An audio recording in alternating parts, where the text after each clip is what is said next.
Hello, Walking the Ropes fans. I am Blake, and welcome to the next episode of Walking the Ropes Wrestling Review for AEW Fyter Fest Night 2 from Garland, Texas.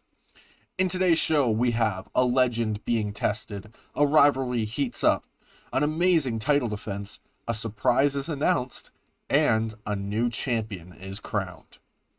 But before that, make sure to check out the Walking the Ropes link tree for all things Walking the Ropes. So to open the show, we had the first Labor of Jericho match.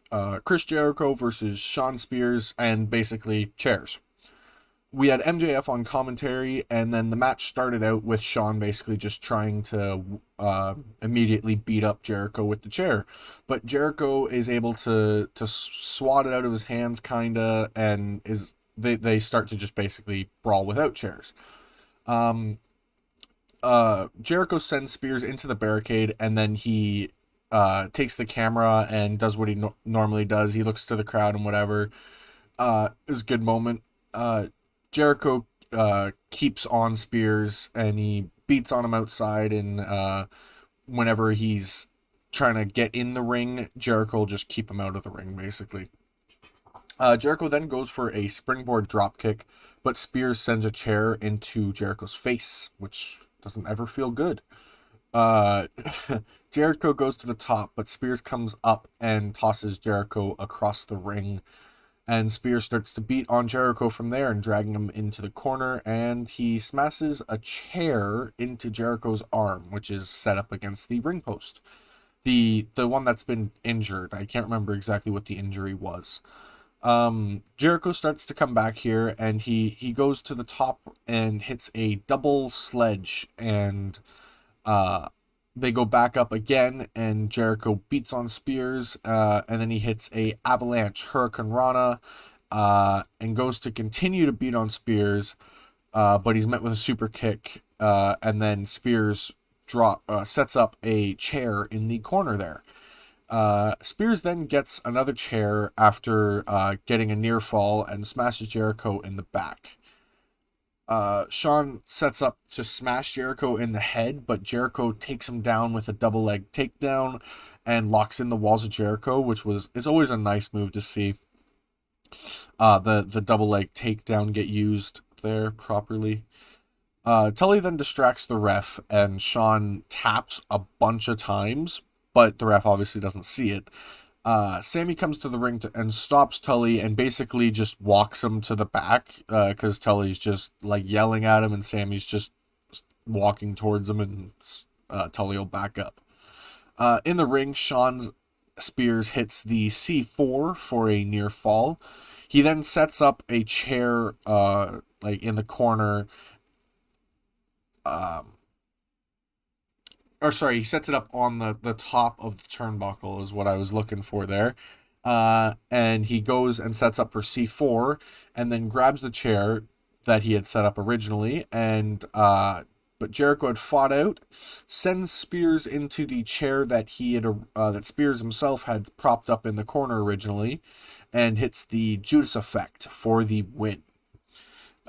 Jericho defeats Shawn Spears in the first Labor of Jericho. For my Malteser scale for this match, I gave it a 3.75 out of 5. It was a fantastic match, a great way to start a Dynamite, or I guess in this case, Fyter Fest. It was amazing. As always, AEW knows how to open a show. And yeah. After the match, we had MJF getting on the mic. He says Jericho can't get any help for the rest of the labors. He then announces the next match will be a no DQ match, and he introduces Jericho's next labor. Nick freaking Gage. Absolutely shocked me. I had no idea that was going to happen.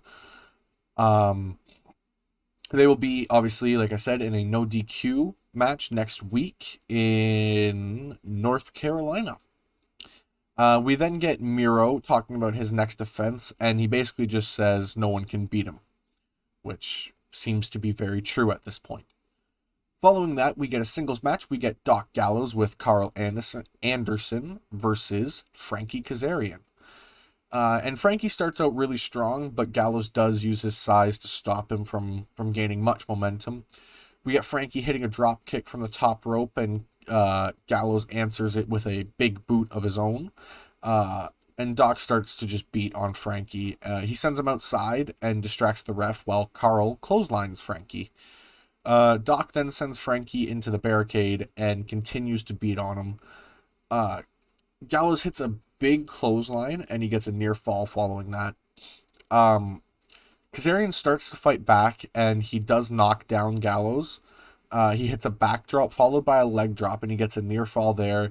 But of course, Carl comes and helps stop Frankie's momentum. He does get taken out, but Doc, it was enough for him. He hits a big kick, a double choke slam, and he gets the win. Doc Gallows defeats Frankie Kazarian in a pretty quick match. From a teaser scale, I gave it a 3 out of 5. Solid match, got the point across what they needed to do, and just didn't really waste any time at all. After the match, we get the Good Brothers hitting the Magic Killer, and Kenny Omega comes out, and they start to beat on him. And Kenny says the Elite Hunter has become the Elite, and then he gets some help from Don Callis, and he gets it now, and he says the Elite Hunter has become the Elite Hunted. I don't know how he couldn't figure that out, but either way. We get Hangman Adam Page making his way to the ring to stop the beatdown. He's not really running to the ring. He's kind of walking to the ring, but it's enough to make them stop. Don tells him his days are outnumbered and asks if he's stupid or just drunk. And Hangman hands him his beer and starts to take it to the Elite. He just beats on them, and obviously the numbers catch up to him. And the Elite beats on him until, obviously, the Dark Order makes the save. We then get Alex Reynolds and John Silver taking out Carl Anderson. And that, to me, I know it's a long shot, but I don't see the Bucks losing their titles anytime soon. But I'd love to see Alex and John get some titles. I wouldn't mind them taking the Impact titles off of the Good Brothers there. If that happens, that'd be amazing. Obviously, that's a very much of a long shot, but who knows? Could happen. And then we get, following the John Silver and Alex Reynolds shots that they did on Carl, Adam hits the buckshot as Kenny is running away. And then we get Brian Cage. He's watching what Team Taz has to say about the new FTW champion. They say there will be a celebration next week, and Cage says he plans to throw a wrench in their plans. Moving on from that, we get a singles match. Wheeler Yuta with Orange Cassidy versus Darby Allin and with Sting. Sorry, not and Sting. And this match, again, was a very quick match. Nothing wrong with that, absolutely. With these two, it works well. They lock up, and Darby starts to do some chain moves here. Yuta does push him into the corner, and he has he kicks the taped up ribs of Darby, and Darby goes up to the top, but Yuta sweeps out his feet and locks in a flying octopus hold.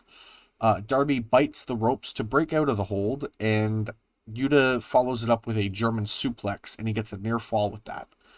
Yuta goes to the top rope, but Darby stops him and hits a superplex.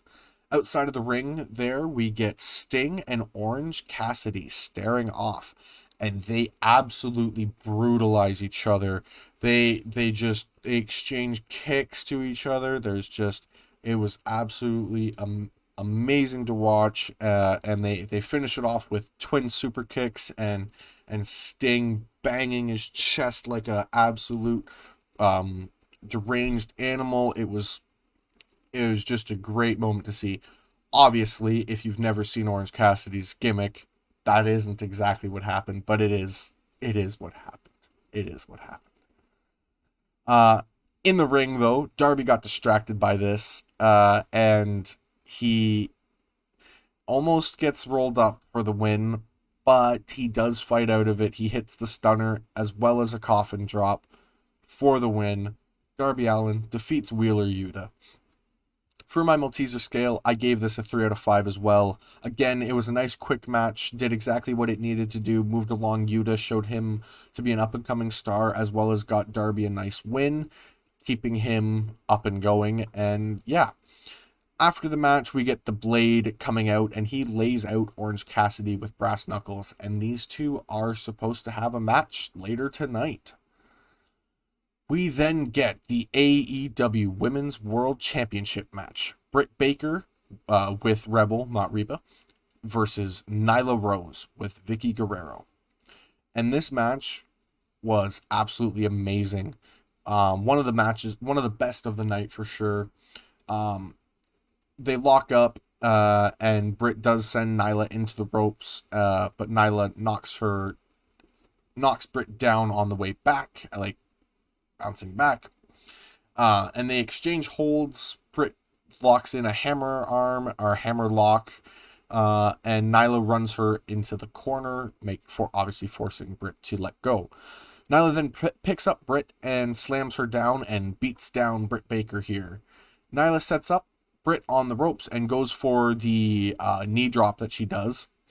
But Rebel pulls Britt down, and Britt sends Nyla face first into the corner and takes control. Britt continues her beatdown of Nyla and gets a 1 count, obviously because Nyla is, well, the native beast.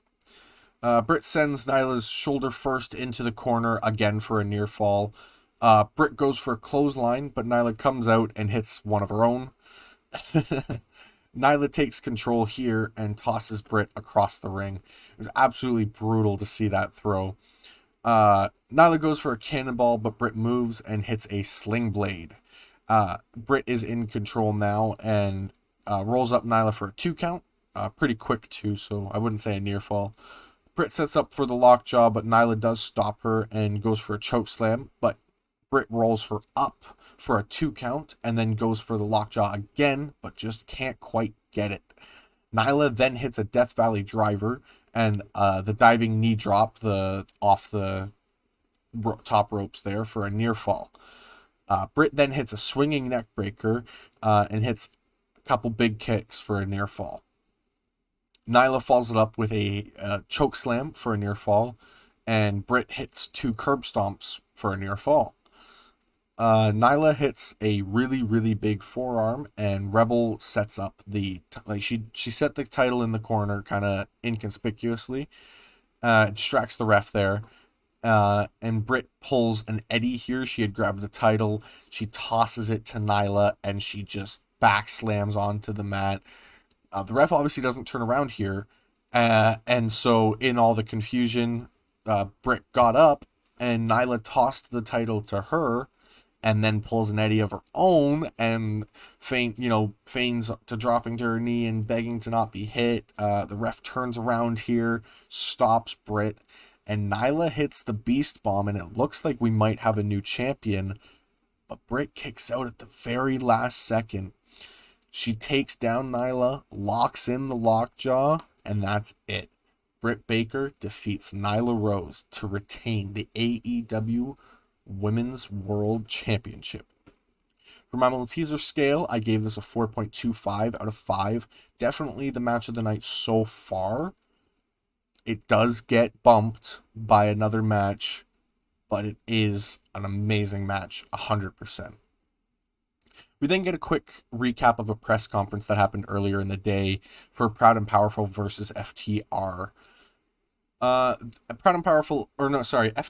once again compares themselves to Proud and Powerful, but Proud and Powerful then shows that they are really nothing like FTR, and they are about to brawl, but everything gets broken up by security. Andrade El Idolo comes out and announces he has his surprise. He takes the mic and he says his surprise for everyone is his new executive consultant, Chavo Guerrero. Chavo comes out, he gets on the mic and talks about AEW, says it's a great place, it's a great time to be a wrestling fan, but no disrespect to anybody in the back, Andrade is the most talented here. Death Triangle comes out and they say, we heard you say our name last week, and they say they are not hiding from anyone. Andrade then talks to just Fenix and Penta here, and he says that they're good, but with them they could be great. Andrade then continues and speaks in Spanish to Penta and Phoenix. So basically everybody but everybody but Andrade, Chavo, Penta, and Phoenix knew what was going on, or didn't know what was going on. So then Chavo translates for everybody. He says Andrade wants to put gold around the Lucha Bros. Andrade asks why they're working for Pac when they could work for Andrade. And Pac then says they don't work for him, they're family. Phoenix says they're the real faces of the Latinos. And Penta says, obviously via Alex, why would we want to join a group with you when you aren't even on our level? And they go to rush the ring, but Andrade slows them. He tells them, no, and kind of backs up. And then the refs kind of run in and they stop the brawl from happening. And Andrade leaves. Moving on from that, we get Christian Cage talking about the Hardy family office taking out Marco Stunt. He challenges Hardy family office to a 6-man tag match with him and Jurassic Express. I think that happens next week. We get QT Marshall. He says he owes an apology to Tony Schiavone about what he did last week, and he says he's going to do it next week live. I don't know if I had mentioned it on the last episode or not, but last week they had poured a protein shake on Tony Schiavone for absolutely no reason. So yeah, they do owe him an apology. We then get a singles match, The Blade with the Bunny versus Orange Cassidy and Chris Statlander, although Chris Statlander doesn't make her entrance with Cassidy. Cassidy surprises Blade in the ring because everybody assumed Cassidy wasn't going to make it. But eventually Blade is able to just stomp on him because he ran around the ring and got in first. Cassidy does eventually trip up Blade in the corner. They go back and forth from here, and Blade fakes a knee injury. Obviously this is fake because he sprints up, runs across the ring, and just starts to beat on Cassidy. Cassidy answers with a stunner, and he goes up to the top rope, but is stopped by the Blade, and he hits a Gun Roach powerbomb onto the top turnbuckle, which was absolutely brutal. It sent Cassidy to the outside of the ring. My apologies. And the Blade just beats on Cassidy outside, sends him into the barricade, and sends him flying back into the ring and continues beating him from there. And he's just kind of sending him into corner to corner, just tossing him in there. Cassidy eventually does make his comeback. He starts to roll a little bit, sends Blade into the turnbuckles. He hits a big DDT. He gets a near fall, but the Bunny gets involved. Statlander comes out. This is where she makes her appearance here. She stops her, and Cassidy goes for a big dive. But the Bunny had pushed Chris Statlander into the path, and Cassidy ended up hitting her instead. He returns the favor by pushing Blade into the Bunny. All is well. Blade hits a corkscrew pile driver for a near fall back in the ring, and he follows it up with looking for the Doctor Bomb, but Cassidy hits Beach Break instead for a near fall. Bunny once again is up on the apron, but Chris stops her, and the ref is kind of yelling at them here, and the Bunny tosses the brass knuckles into the ring, and the Blade grabs them. He goes to swing at Cassidy. Cassidy ducks, hits Orange Punch, and gets the 1-2-3. Orange Cassidy defeats the Blade. With my Malteser scale, I gave this a 3.75 out of 5, all honesty. Yeah, it was a bit of a quick match, but it was a lot of fun. I had a lot of fun with every moment of it. It was really interesting. I really can't say much more than that. Like, I'm looking forward to what's going to go on in the future with this one. As well as after the match, Orange Cassidy hits Blade with the Orange Punch with the brass knuckles, and he takes them as a souvenir.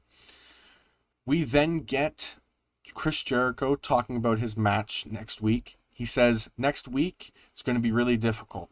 So instead of it just being Chris Jericho, Le Champion, It's going to be Nick Gage versus the Painmaker, which is absolutely amazing. I'm looking forward to seeing the Painmaker make his return. I am excited. Following that, we get our main event of the night, the IWGP United States Heavyweight Championship Texas Death Match. That is a mouthful. We have Jon Moxley defending against Lance Archer. And right even before the bell starts, or before the bell rings, they are brawling from the get-go. Moxley grabs the kendo stick that Archer brought to the ring, and he's hitting the ropes, but he is sent flying by Archer, and then Archer hits a cannonball dive on the outside. They brawl to the outside and into the fans, and Moxley hits a huge knee, sending Archer flying back. He grabs a fan and sends the fan into Moxley, literally tossed him. It was amazing. Archer then stops Moxley right in his tracks with a big forearm, and then pulls back the padding on the outside of the ring, but Moxley reverses it, hitting the paradigm shift into the concrete. Obviously, if you don't know, a Texas Death Match basically follows the rules of a last man standing match. And so Moxley went in the ring to let the 10 count go. Archer gets up, he beats the count, and he's busted open at this point. Moxley, he has a fork from his pocket, and he starts to jab Archer with it. He then gets out of the ring, grabs 2 tables, and sets them up outside of the ring, similar to what happened in their last Texas Death Match in Japan. And then Moxley sends chairs and a garbage can into the ring, and Archer comes back, but Moxley is able to just stab him with the fork a bunch to make him not want to deal with it. Moxley sets up the can in the corner, and he targets Archer's knee. Moxley puts Archer's knee in a chair and stomps on it from the middle rope, which was really brutal. Moxley then goes to hit Archer with the lid of the garbage can, but Archer punches it into Moxley's face, and now it looks like both men are bloodied. And they go back and forth from there, and Moxley ends up biting Archer. Archer hits a ripcord sidewalk slam, and he hits him with the garbage can, and then sets up 2 chairs, like seat to seat in the ring. Moxley fights out of the blackout, and he low blows Archer, and he turns the 2 chairs so that they are back to back. And he turns around to grab Archer, but Archer had picked him up and slams him into the back of the chairs. It was brutal. Archer then runs at Moxley, but he hits a big clothesline and the paradigm shift, and he also stabs him with the fork a bit more. Moxley then grabs barbed wire from under the ring. It was on some plywood sheets, sets them up on the 2 tables outside. He goes to grab Archer on the apron and set up for the paradigm shift, but Archer had grabbed the fork, and he jabs Moxley with it, picks him up, hits the choke slam through the barbed wire, and Moxley can't answer the 10 count. Lance Archer defeats Jon Moxley to win the IWGP United States Championship. Absolutely amazing. My Malteser scale for this match, I gave it a 4.5 out of 5. It was a brutal match from the get-go. I did not expect the IWGP United States Championship to change hands outside of New Japan, so that was crazy. After the match, we get, I think it was pronounced Hakuloa, the son of Haku, and he comes in and he stands off with Archer, and next week, Archer will defend against Hakuloa. And it actually is interesting. Hakuloa is taller than Archer, and that's really rare. I've never seen somebody make Archer look small, and that's exactly what happened in their little standoff there. My overall for the night, I gave it a 4 out of 5. It was a really solid night, really solid show from top to bottom. Definitely knew what they were doing, 100%. The segment of the night, I give it to Andrade attempting to recruit the Lucha Brothers, because I'm looking forward to see who Andrade is going to grab in place of that, because that's definitely what the plan is here. I imagine there's somebody that's already been signed. That's the idea of this moving forward, to give Andrade a group of 2 guys on his side. But we'll see from there what happens. My match of the night is the Texas Death Match. Absolutely, I don't think I need to defend it at all. It was brutal from top to bottom. The performer of the night, I give it to 2 people, obviously, Lance Archer and Jon Moxley. I don't think that that's a bad decision, because without those 2, that match just, I don't think anybody but those 2 would have given us that match. It was incredible. But that is all for this episode of Walking the Ropes Wrestling Review. Thank you all for dropping in. If you did enjoy, make sure to like, subscribe, and hit the bell icon to get notifications whenever we upload a video. And I will see you in the next one.